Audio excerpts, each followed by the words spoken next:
ह्याची इतकं महत्त्वाचा मुद्दा आहे. ज्ञानोबारांनी भरपूर काय सांगितलं आपल्याला, पण त्यातून आपल्याला काय पाहिजे, सार काय ते घेतलं पाहिजे. सार थोडक्यात समजून घ्या. या अध्यायाचं नाव काय आहे? नाव काय आहे तर ब्रह्माक्षर निर्देश योग. म्हणजे ज्या परब्रह्माचा कधीच नाश होत नाही असं ते परब्रह्म आहे. आणि ते परब्रह्म कसं आहे तर बघा काय लिहिलं याच्यामध्ये, कृतायुग 17,28,000. बघा प्रत्येक युगाची गणती सांगितलेली आहे. प्रत्येक युगाची गणती सांगितली आणि चारी युगाची गणना करून ब्रह्मदेव कसा आहे, ब्रह्मदेवानंतर स्वर्गलोक काय आहे, इंद्रलोक काय आहे, सत्यलोक काय आहे, हे सर्वांचा अभ्यास दिला आपल्याला. आपण मनुष्य देहाला येऊन प्रत्येक जीवाने ते ब्रह्मपद आपल्याला मिळवता यायला पाहिजे. ज्यांनी स्वर्गाचं पद बळकावलं ते परत त्यांना मागे यावं लागतं. ज्ञानोबा 9व्या अध्यायामध्ये सांगतात, तया पुण्याची पावती सरे, इंद्रपणाची उटी उतरे, मग सवेची ती माघारी मृत्यूलोकी. म्हणजे एकदा का स्वर्गात गेल्यानंतर पुण्य संपला की परत मृत्यूलोकात माणसाला यावं लागतं. आणि मग इथे आपल्याला जे पद आपल्याला मिळवायचं आहे, अक्षर ब्रह्म, ते पद आपल्याला मिळवता यायला पाहिजे. आणि ते पद कसं आहे तर समर्थ रामदास सांगतात, उदंड कल्पांत झाला तरी नाश नाही तयाला.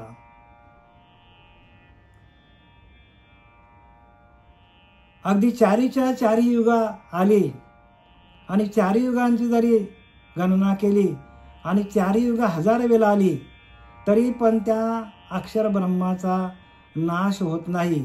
आणि ते अक्षर ब्रह्म साधू लोकांना मिळवायचं आहे. आणि त्याच्यासाठी सगळी खटपट आहे बरं का. हे माहितीसाठी अजिबात नाही. ही माहिती आपल्याला पाहिजे, माहिती नको आहे का, पण साधू लोकांना काय अभिप्राय आहे या अक्षर ब्रह्मातून, हे अक्षर स्थान मिळवणे हेच योगीजनांचे ध्येय आहे. आणि प्रकृतीच्या पलीकडे आहे बरं का ते. म्हणून याला अक्षर किंवा परमात्म स्वरूप असं म्हणतात. परमात्म स्वरूपाला प्राप्त व्हायचं आपल्याला. या मनुष्य देहामध्ये येऊन आपल्याला परब्रह्माशी एकरूप होऊन त्या परब्रह्मामध्ये विलीन व्हायचं. आपल्याला कसं विलीन व्हायचं ज्ञानोबा सांगतात, कापुराची वाती उजळली ज्योती, ठाईच समाप्ती झाली जैशी. ह्या पद्धतीने ह्या देहामधून क्रिया व्हायला पाहिजे. तर ते अक्षर ब्रह्म आपल्याला ह्याच देहामध्ये येऊन आपल्याला मिळवायचं. प्रत्येक देहाला तो अधिकार आहे. आणि म्हणून इथं आपल्याला गणना दिली की कलियुग 4,32,000 कलियुगाचं आयुष्य आहे. आता त्यातले फक्त 5,200 वर्ष गेलेले आहेत, बाकी आहे. त्याच्यानंतर द्वापार युग जे आहे, द्वापार युग किती आहे तर 8,64,000 वर्ष आहे. आणि त्रेतायुग 12,96,000 आणि कृतायुग 17,28,000 अशी कालगणना आहे. म्हणजे टोटल 43,20,000 ही चारी युगाची गणना आहे. आणि अशी चारी युग कृता, त्रेता, द्वापार, कली अशी चारी युग ज्या वेळेला चारी युग 1000 वेळेला येतात, 1000 वेळेला बरं का, 4 युग. बघा या अक्षर ब्रह्माची गणना कशी आहे. आणि ते पद आपल्याला मिळवायचं. प्रत्येक जीवाला मृत्यू लोकामध्ये येऊन ते पद मिळवण्यासाठी आपल्याला मनुष्य देह दिलेला आहे. आणि म्हणून तर तुकोबारा सांगतात, स्वर्गीचा अमर इच्छिता ती देवा, मृत्यू लोके आम्हा जन्म व्हावा. हे कशासाठी लिहितात?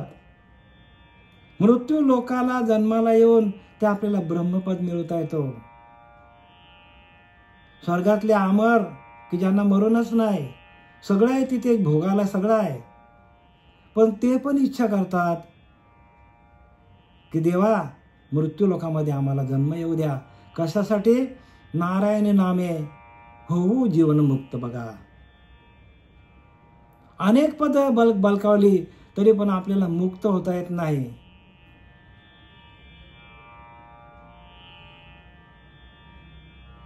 स्वर्गातले अनेक मोठी मोठी पदं आहेत. आता ह्या मृत्यू लोकामध्ये किती मोठी मोठी पदं आहेत. कोणी आमदार काय, कोणी खासदार काय, कोणी मंत्री काय, कोणी संत्री काय, कोणी पंतप्रधान काय. पण हे सगळं जरी तुम्हाला भोगता आलं तरी भगवंत म्हणतो मी तुम्हाला भेटणार नाही. माझ्या पदाला येण्यासाठी काय लागतं तर फक्त आणि फक्त भजन. उदंड कल्पांत झाला तरी नाश नाही तयाला, माया त्यागे शाश्वताला ओळखावे. हो, शाश्वत आहे परब्रह्म. आणि म्हणून तो एवढा मोठा अध्याय लिहिलाय, अक्षर ब्रह्म निर्देश योग, की ज्याचा कधीच नाश होत नाही. असं ते परब्रह्म आहे. आणि त्या परब्रह्मापर्यंत जाण्यासाठी प्रत्येक जीवाची धावपळ असली पाहिजे. आणि त्यासाठी श्रीगुरूला शरण जावं लागतो. श्रीगुरूने जोपर्यंत पूर्ण कृपा होत नाही तोपर्यंत अक्षर ब्रह्मपद मिळत नाही. म्हणून तुकोबारा सांगतात, ह्याच देही ह्याच डोळा भोगीन माझ्या मुक्तीचा सोहळा. मुक्त कुठलीच पद नको आम्हाला. आणि ही सगळी ब्रह्मादिक पद आहेत ना, ब्रह्मादिक पद दुःखाची शिराणी. तुकोबारा सांगतात पहिल्याच अभंगामध्ये, समचरण दृष्टी विटेवर साजरी, तेथे हरी माझी वृत्ती राहो, अनेक न लगे माईक पदार्थ. ब्रह्मादिक पद दुःखाची शिराणी येतो. अनेक लोकांनी अनेक कामना केला, अनेक तपश्चर्या केल्या. राक्षसांनी किती मोठी मोठी पद मागितली, पण राहिली का? ते भगवंतापर्यंत गेले का? नाही जाता येत भगवंतापर्यंत. आणि ते अक्षर ब्रह्म की 4 युग जेव्हा 1000 वेळेला त्रेता, कली, द्वापार, त्रेतायुग. पहिला युग कोणता आहे? सत्य. सत्ययुग, त्रेतायुग, द्वापारयुग आणि कलियुग. अशी 4 युग 1000 वेळेला जेव्हा येतात तेव्हा ब्रह्माचा एक दिवस, आणि असे 1000 ब्रह्माचे दिवस येतात तेव्हा ब्रह्माची एक रात्र. बघा सगळे गणना दाखवले इथे. आणि असे 1000 वेळा ब्रह्म जन्माला येतात. 1000 ब्रह्म जन्माला येतात तेव्हा विष्णूची एक घटिका सांगितली. अशा 1000 विष्णू जेव्हा 1000 विष्णू जन्माला येतात त्यावेळेला ईश्वराचं एक पल सांगितलंय. म्हणजे ती गणना गेली कुठे बघा. आणि असे 1000 ईश्वर जेव्हा जन्माला येतात तेव्हा शक्तीचा अर्ध पल म्हणजे अखंड खंडेना स्थिती. हो,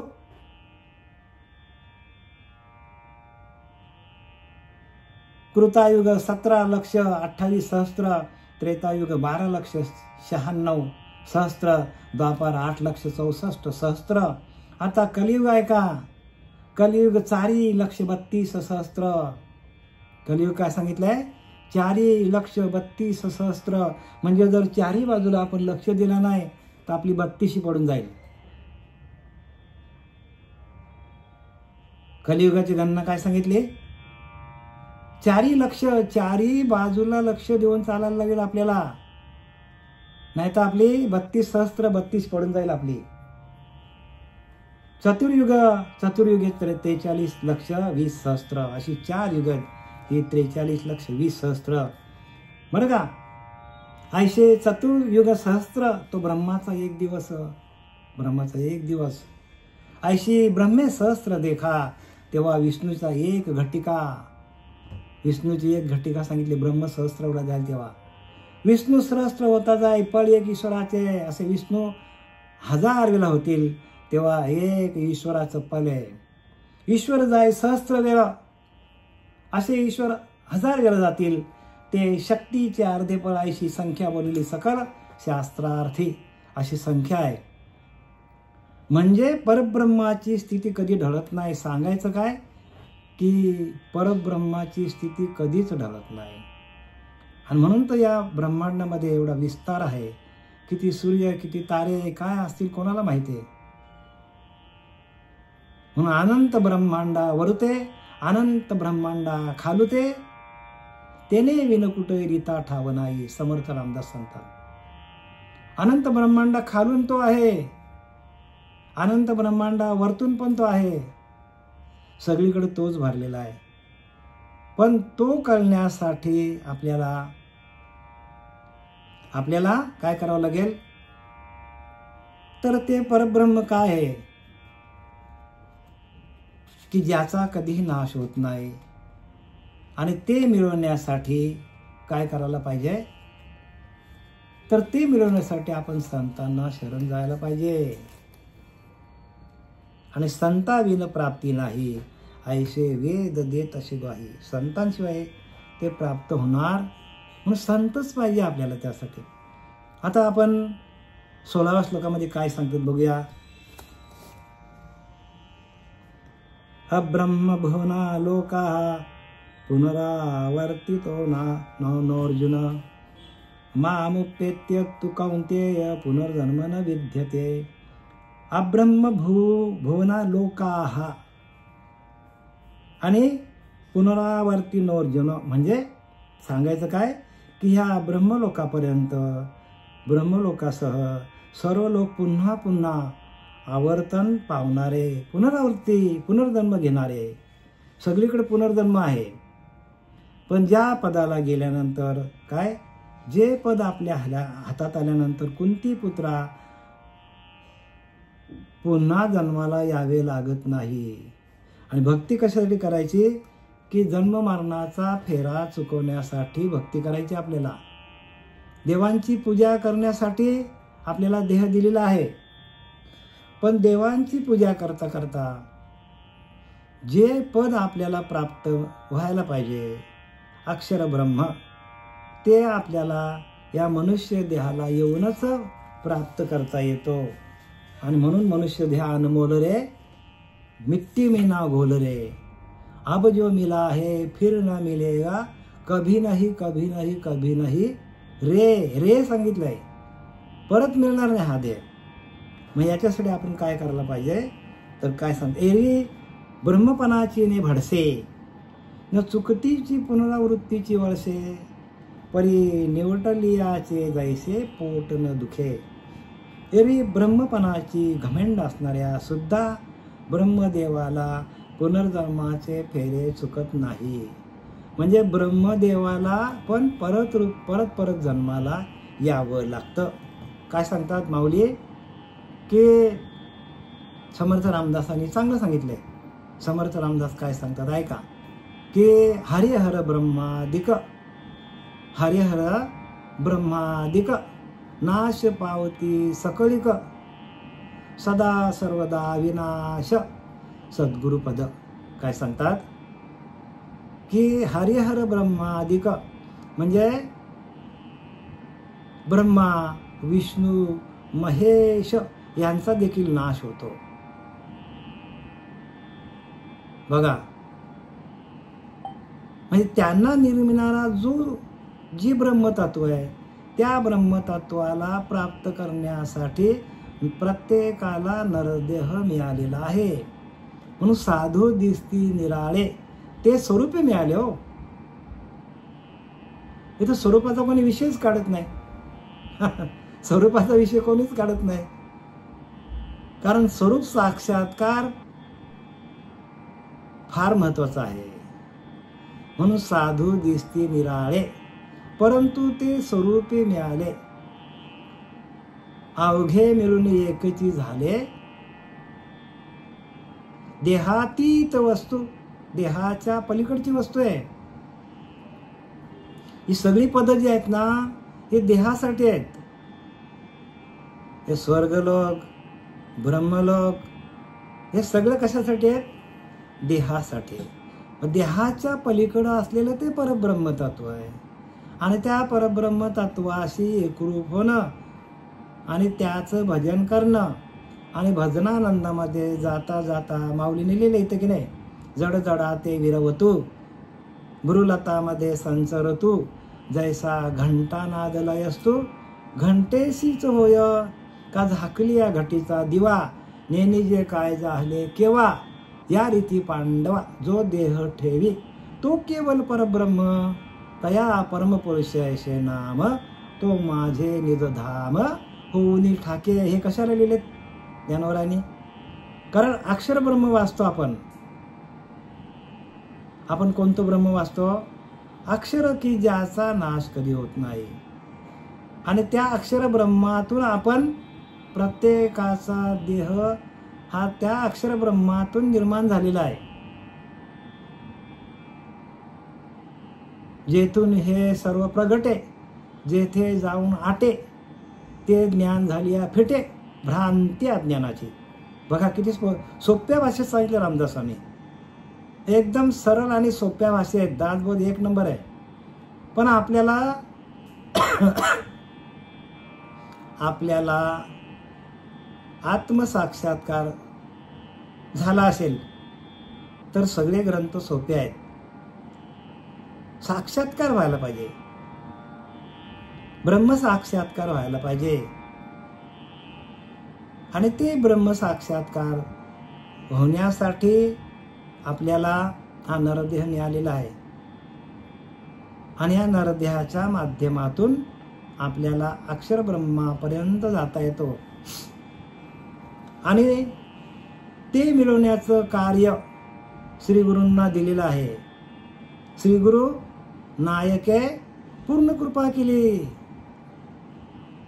निज वस्तू दाविली माझी मज माझे सुख दाविले मज डोळा लिधली प्रेम कळा ज्ञान मुद्रा नामा म्हणे निक्की सापडली खुन न विसंबे पाय खेचराचे. ह्या ओव्यांमध्ये या संपूर्ण चरणांमध्ये नामदेवरायांनी सांगितलं आहे, नामा म्हणे निक्की सापडली खुन न विसंबे पाय खेचराचे. खेचर विसा केला गुरु त्याने झाला मज साक्षात्कार. नामदेवराय सांगतात बरं का. सगळ्या गोष्टी समजून घ्या. प्रत्येक संतांचा अभ्यास करा. संत कसे कसे पुढे गेले, संतांनी काय काय केलं. आणि ते नुसते गेले नाही बरं का, त्यांनी आपल्यासाठी लिहून ठेवलं. म्हणजे आपल्यावर किती उपकार आहेत संतांचे. काय देऊ त्याशी व्हावे उतराई ठेविता हा पायी जीव थोडा. त्या संतांच्या पायावर आपण जीव जरी ओतला ना तरी कमी पडेल.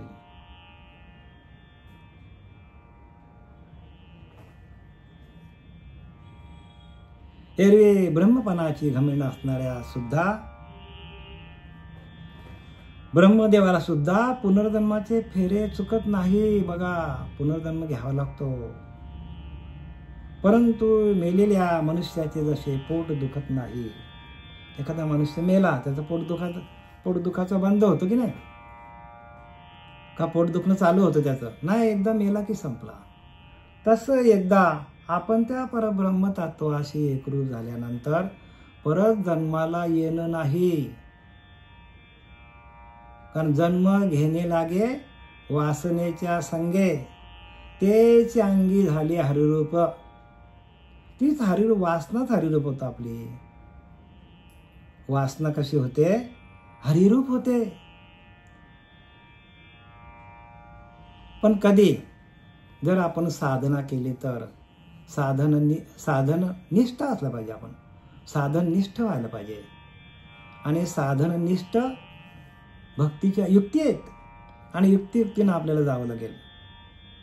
ना तरी चिल्यानंतर न बुडीचे स्वप्नीचे नि महापुरे. बघा इथे किती स्पष्ट सांगतात. तेवी माते पावले ते संसारे लिंपतीची ना. एकदा का ते मला प्राप्त झाले की परत जन्म मरणाच्या चक्रामध्ये येतच नाही हो. सगळे लोक जे आहेत, इंद्रलोक आहे बरं का, ब्रह्मलोक आहे, हे सगळे लोक जे आहेत, हे सगळे लोक काय मर्त्य लोक आहेत. ते बघा दाखवतो तुम्हाला. भूलोक आहे, भुवर लोक आहे, स्वर लोक आहे, महर लोक आहे, जनलोक आहे, तपलोक आहे, सत्यलोक आहे. हे सगळे लोक कसे आहे? मर्त्य लोक आहेत. म्हणजे या सगळ्या लोकांमध्ये गेलं तरी पण त्याचा नाश आहे. प्रत्येक लोकाचा नाश आहे. पण जो माझ्या पदाशी आला त्याला कधीही मृत्यू येत नाही, कारण तो भगवत स्वरूपच होतो ना. काय सांगतात की माझ्या पदाला एकदा आला, माझी भेट झाली, माझ्याशी एकरूप झाला, स्वस्वरूपाशी एकरूप झाला की त्याला परत जन्माला यावं लागत नाही. आणि हीच खरी भक्ती बरं का. जन्माला येणं आणि मरणं हे आपल्याला भवरोग लागलेला आहे. आणि हा भवरोग दूर करण्याकरिता आपल्याला मनुष्य देह भगवंतानेच दिलेला आहे. बाकी योनीमध्ये भक्तीचा अधिकार नाही, बोलण्याचा अधिकार नाही, बाकी सगळे अधिकार बुद्धी नसते तिथे. बुद्धी फक्त मनुष्य देहाला येऊन आहे. आणि या बुद्धीच्या बळावर मोठे मोठे लोक अनेक पदं बळकवतात. पण ती पदं सगळी कशी आहेत? ब्रह्मादिक पदं, दुःखाची शिराणी. दुःखाचे डोंगर आहेत तिथे. पण सांगतात माझ्या एकदा निजधामाला आला की तुम्हाला स्वरूपाशी एकरूप होता येतो. आणि स्वरूप साक्षात्कार हाच खरा या भक्ती मार्गातला मुख्य इश्यू काय आहे? आपल्याला स्वरूप साक्षात्कार प्रत्येक. आणि स्वरूपाबद्दल कोणी बोलतच नाही हो जगामध्ये. किंवा जागृत झाल्यावर जसे स्वप्नातल्या महापुरात कोणी बुडत नाही. बघा काय लिहिलंय की त्या पदाला गेल्यानंतर जसं आपण स्वप्नामध्ये अनेक आपल्याला झोपेमध्ये आपल्याला स्वप्न पडलंय, झोपेमध्ये स्वप्न पडलंय, पूर आलाय आणि पुरामध्ये वाहत चाललोय आपण, पुरामध्ये वाहत चाललोय असं स्वप्न पडतं मनुष्याला. अरे बापरे, मोठ्या पुरामध्ये वाहत चाललोय. स्वप्नी जे देखीजे ते स्वप्नीच साच आपिजे. ज्ञानोबा सांगतात मागच्या अध्यायामध्ये, स्वप्नी जे देखीजे ते स्वप्नीच साच आपिजे, चेल्यावरी मग काहीच नाही. काय सांगतात ज्ञानोबा? स्वप्नामध्ये आपल्याला खरं वाटतं, मग तयाच जागृतीनं बोलूच नाही हो. एखाद्या माणसाला स्वप्न झालंय, स्वप्नामध्ये खूप रममान झालाय तो, आणि त्या स्वप्नातून बाहेर काढायचा असेल तर उपाय काय? उपाय एकच आहे, जाग करा त्याला, जाग करा. झोपलेल्या माणसाला हलवा त्याला. अरे बापरे, मी आता बुडलो असतो, आता बुडणार का जाग झाल्यावर? ज्ञानोबांना तेच सांगायचं. ही सगळी पदं आहेत ना, ही सगळी पदं कशी नाशिवंत आहे. आता मी तुम्हाला जी पदं सांगितली, इंद्रलोक, ब्रह्मादिक लोक, सगळे जे काही लोक आहेत ते सगळे कसे आहेत? तर नाशिवंत आहेत, म्हणजे जाणारे आहेत. मग तिथून जागं व्हायचं असेल आपल्याला जर अक्षर ब्रह्माकडे जायचं असेल तर आपल्याला काय करावं लागेल? तर ब्रह्माक्षर निर्देश योग ह्याच्यामध्ये जे काय आपल्याला ज्ञानोबांनी या मागचे जे काय श्लोक सांगितले त्या श्लोकामध्ये जे आपल्याला अभ्यास दिलेले आहेत ते अभ्यास आपल्याला करावं लागतील. या लागी अर्जुना तो अभ्यासीमध्ये मिळे. म्हणजे अर्जुना तुला अभ्यास करूनच माझ्याकडे येता येईल, माहिती घेऊन नाही, वाचून नाही बरं का. त्या परब्रह्माशी एकरूप होऊन त्या देहाचा पूर्णपणे निराश झाल्यानंतर, कारण देहाच्या पलीकडे ती अवस्था आहे, मनाच्या पलीकडे अवस्था आहे, सगळे पलीकडे, आपण अलीकडेच आहोत. अलीकडची पदं जी आहेत ती सगळी नाशिवंत आहेत आणि पलीकडे गेल्यानंतर ते अक्षर ब्रह्म आहे. म्हणून ब्रह्माक्षर निर्देश योग म्हणजे ब्रह्माक्षर आहे आणि ते कसा आपल्याला निदर्शनास आणून दिलाय आणि ते कशातून साध्य होतो, योग म्हणजे त्या परब्रह्म तत्वाशी एकरूप झाल्यानंतर जी अवस्था होते आपली अंतःकरणाची, जी आपल्याला आनंद स्वरूप अवस्था मिळतो, सच्चिदानंद स्वरूप अवस्था मिळते, त्यासाठी आपल्याला सगळं काय दिलेलं आहे. म्हणून काय लिहिले ते, किंवा जागृत झाला जसे स्वप्नातल्या महापुरात कोणी बुडत नाही. एकदा का आपण त्या पदाला गेलो, एकदा का आपण स्वप्नात आहोत, तो पण बुडल्यासारखं वाटतं. मग हे जग सगळं स्वप्नच आहे हो. हे जग दिसतो ना, हे स्वप्न आहे. म्हणून व्यक्त अव्यक्त एक निभ्रांतरे भक्ती जाणीजे व्यक्त अव्यक्त योगे 12व्या अध्यायामध्ये ज्ञानोबा सांगतात. व्यक्त अव्यक्त एक निभ्रांतरे भक्ती जाणीजे व्यक्त अव्यक्त योगे. भक्तीतून आपल्याला व्यक्त स्वरूप दिसेल, पण अव्यक्त स्वरूप परमात्म्याचं प्राप्त करून घ्यायचं असेल, अक्षर ब्रह्म प्राप्त करून घ्यायचं असेल, तर योगे म्हणजे ज्ञानोबाने दिलेल्या त्या योगिक क्रियातून आपल्याला प्रत्येक जीवाला तिथपर्यंत जाता येतो. सर्व योगिक क्रिया बरं का, जे काय आपल्याला 6वा अध्याय 7वा अध्याय जे काय आपल्याला अध्याय दिलेले आहेत योगिक साधनेचे ते सगळे आपल्याला सगळेच्या सगळे आपल्याला ज्ञानोबाने दिलेले आहेत. पण आपल्याला ते जमलं पाहिजे करण्यासाठी, आणि ते करण्यासाठी आपण सराव करायला पाहिजे, साधना करायला पाहिजे, श्रीगुरूंची सेवा करायला पाहिजे, संत समागम करायला पाहिजे, सातत्याने आत्मचिंतन करायला पाहिजे, ब्रह्ममुहूर्तावर उठायला पाहिजे. या सगळ्या गोष्टी आहेत. ना तरी चेल्यानंतरे न बुडीजे स्वप्नीचे नि महापुरे. स्वप्नामध्ये महापुरामध्ये एखादा माणूस बुडला आणि ओरडायला लागले जोरात, बुड वाचवा वाचवा वाचवा. पण त्याला उठवला तर आहे का, कुठे दिसतो का? तेवी माती पाविले ते संसारे लिंपतीची ना. तसं हे सगळं जग स्वप्न आहे. जग कसं आहे, यात दृष्टम तान नष्टम, जे दिसतं त्याचा नाश होणार आहे. म्हणजे दिसत नाही ते काय आहे, ते परब्रह्म आहे. आणि त्या परब्रह्म तेवी माते पावले ते संसारे लिंपतीची ना. ज्यांनी जे माझ्या पदाला आले, जे माझ्याशी एकरूप झाले, ते परत या जन्ममरणाच्या फेऱ्यामध्ये लिंपतीची ना म्हणजे लिंपतीची ना जन्ममरणाच्या फेऱ्यामध्ये अडकत नाही. आणि जोपर्यंत आपल्याला त्या ब्रह्मपदाची अनुभूती येत नाही, ब्रह्म साक्षात्कार होत नाही, स्वरूप साक्षात्कार होत नाही, तोपर्यंत जी पदं आहेत ती पदं सगळी कशी आहेत, नाशिवंत ब्रह्मादिक पदे दुःखाची शिराणी तेथे दुश्चित झनी पडो देशी. ते दुश्चित आहे सगळा, तिथे जाऊ नको देव सांगतात. समचरण दृष्टी विटेवरी साजरी तेथे हरी माझी वृत्ती राहो. समचरण म्हणजे काय, परत समजून घ्या. समचरण दृष्टी, समचरण म्हणजे आपली इडा आणि पिंगला नाडी जी आहे त्या नाडीवर आपण जर स्थिर झालो आणि जर सुषुम्ना नाडी चालू झाली तर आपली स्थिर अवस्था होते भ्रुकुटीच्या ठिकाणी. समचरण दृष्टी कुठे आपली पाहिजे, भ्रुकुटीवर पाहिजे.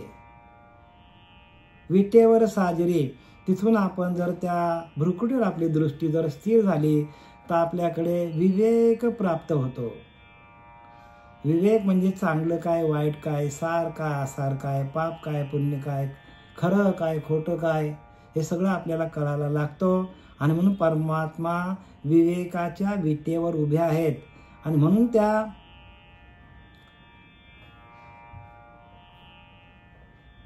म्हणून काय, जेव्हा त्या पुंडलिकाला